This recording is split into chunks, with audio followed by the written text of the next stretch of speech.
when was the last time you sat down and watched the latest Formula 1 race? Like, actually one from this year. Because if you haven't watched it in a while, you'd be surprised at how much the damn sport has changed. Like, the cars don't really even look the same as the ones from last year, 2 years ago, or 3 years ago, whenever the regulations changed. Happens so damn often, I've lost count. If you think this is a little game on performance, I tell you, No, you are very, very wrong. No. Safety is a matter of team responsibility, braking system, steering Absolutely. system, Each of suspension. you It's all about safety. has done something to limit the problem. Congratulations. Well, change your car. You've got a problem. Change your f***ing car. What I'm getting to is, the sport is very dynamic, and it has changed frequently over the past 10 or 15 years. Well, if you didn't know, the sport is like 100, 150 years old. Maybe I'm lying actually about that one. How old is F1? 1950s. I'm fucking spot on. 107, 160, 170 years. Yeah, we're in 2023. So it's been around for a bloody long time. And that led me to thinking, how much has it actually changed over these Wait, that's not 150. 1950, that's not fucking 100. My math skills are already one big fucking joke. Fuck me. I'm actually losing my mind. Any case, there's been a lot of change, alright? And there's been a long time that the sport has been around, 70 years. So I'm wondering, what exactly has changed the most over that period of time, alright? Let's just take a look at that. Okay? I think that'd be fun. On you? Yes, Nico is joining the team, and he can suck my balls. Suck my balls, honey.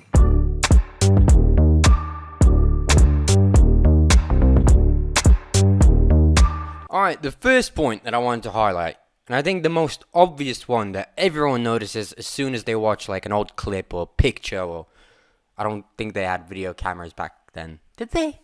Did they document F1 in 1950? Probably did. I don't know. The one thing that everyone notices is obviously the change in the cars. The initial cars that you look at in like the 1950s or something, they're fucking buckets with wheels that people sat in.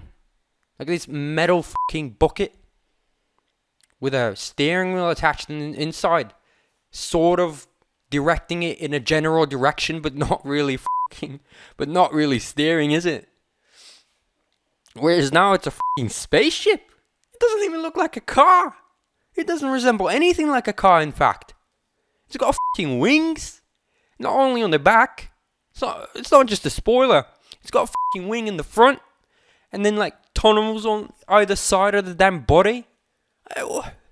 What?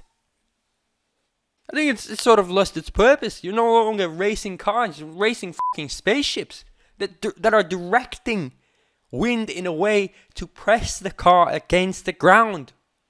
It's like an airplane. Like it's actually closer to an airplane than a car. What else did I write down that I wanted to talk about? And at the same time, you know what else it's got more in common with a fucking jet fighter than a car? The bloody acceleration and the speed. You understand, when you measure an F1 car on how well it takes a corner, you measure the fucking G-force that the driver pulls whenever they take that 90-degree corner at whatever, 200 miles an hour. That's the metric you don't fucking use when you produce a car. That's the metric you use when you produce a fucking fighter jet. Like, do you understand the levels here? What we're talking about? It's fucking absurd. It really isn't a car anymore. The metaphor about putting a monkey in a car does not apply anymore. That German or whoever he was journalist can calm down. His question has been answered. If you don't know what I'm referring to, you're not an F1 fan, by the way. Just throwing out there. Another bit that I want to briefly touch upon is the safety. Like, the safety of the cars is ridiculous nowadays. I'm not saying it's bad, alright? I'm not complaining here that people aren't dropping dead every 2 seconds. But it's changed a lot. Before, if you're an F1 driver, like, your expected, what's it called? Life expectancy, there you go. Your life expectancy dropped significantly as soon as you got into that car. People died every year on a regular basis. I don't have any facts to back that up, but I'm pretty sure that people were dying. And nowadays, there's so many regulations, you know? All, of course, in the interest of saving the guy's life, you know, of making the car safe and the racing safe for everyone. But it's changed the sport, hasn't it? Changed the sport quite a bit. It really is a lot about sticking to the rules and trying not to get a penalty while getting yourself ahead. Whereas before, it was surviving whilst trying to get yourself ahead of others. So it's a bit of a different dynamic, you know. I'd say slightly higher stakes. Slightly. Whoa, alright. Getting mad already, you're already skipping forward, so let me be quick this time. You liked this video? Yes, you did. So let's scroll down, click that like button, click that subscribe button, boom, boom, bam. Everyone's happy, you're happy, I'm happy, the guy down below is happy, the hobo on the street is so happy that you click that like button. He's ecstatic about it. You just made all 3 of our days. Alright, thanks, man. Alright, another bit that I think most of you guys clicked on here for is the drivers. The drivers has changed a shit ton over the past 20 years and especially over the past 70 years. On and off the track, the guys are fucking different now. They're like proper athletes nowadays. They watch their health, they take like ice baths after their races, and they like do concentration exercises. You always see Max Verstappen or George Russell with no shirt on, of course, trying to press buttons at the fastest speed possible, or Pierre Gasly grabbing the ball out while it's falling, training and getting his his reflexes up to speed before the race. Whereas before, if we take a look at like James Hunt, the fucking guy smoked before the race. Like, can you even compare these guys? No, you can't. Like, James Hunt's preparation used to be like, hook up with some girl, drink a beer, smoke a pack, and then get on with it, you know? Because why not? And I'm not sure which F1 driver I prefer. James Hunt back then, smoking a cig, drinking a beer, hanging out with the lads. Or Lewis Hamilton now, an advocate for vegan living.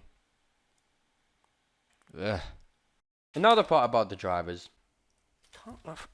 I've written something down, but I can't even fucking read my handwriting. Training. I've talked about training. Status. And then on top of that, the drivers are now not just Formula 1 drivers. You know, they're not just some race car drivers driving around on a track. They're fucking superstars. Like the top of the creme de la creme, you know? The best of the best. So many people are watching them. They're absolute legends now. Whereas before, who fucking watched F1 in the 1950s? Honestly. Who came to see races? Some petrol head, some mechanic down the street. He probably brought his wife as well. But that was it. A few mechanics, a few random passers-by. But other than that, that was it. The races, the drivers were racing for themselves. Whereas now, they're fucking superstars. They've got their own show. Like, honestly. If you go on Wikipedia, probably the first thing that comes up when you type in Daniel Ricciardo is now a star of a Netflix show. And not an F1 driver. Probably because he lost the seat, but let's maybe not go there.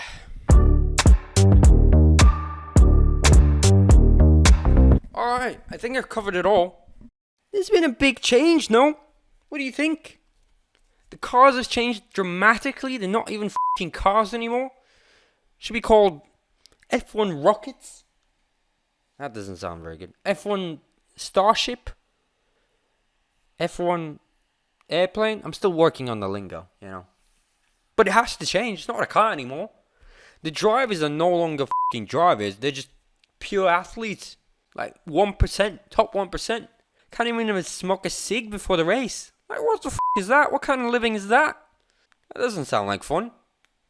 And the show is now a complete spectacle, you know? It's no longer just this thing that some niche individuals like and go to see on the weekends. Probably paid like $5 for a ticket. Grab some popcorn, keg of beer, and that's it. Watched a couple dudes hit the wall and kill themselves. That was the afternoon. But now, it's an absolute monumental sport that has changed the way we perceive cars forever. It's a global phenomenon. No longer just this niche thing that happens somewhere in Europe. Totally different thing. Totally different ball game. And totally different money at stake. I think if there's one culprit to this, and I'm not going to try and draw conclusions, but probably if I dared to do so, it'd be the money that's now hanging around the sport. This is no longer just a thing that guys do on the weekend for their hobby. This is not only a living, this is a way to make millions of dollars and become like some of the richest sportsmen in the world. Things have changed. And I'm not sure if it's for the better or worse. Probably for the better, but just for the sake of entertainment, I'm going to say for the worst, you know? Okay, I think we've had plenty of fun today. I'm kind of surprised he stuck around. For that, I'm going to treat you to the best joke you've ever heard. You ready? 2 dung beetles are sitting on a pile of shit. I actually don't know how that joke ended. 2 flies sit on a pile of shit. One fly passes gas, and the other fly looks at him and says, "Hey, do you mind? I'm eating here." I think that's enough comedy for today. I gotta get a life.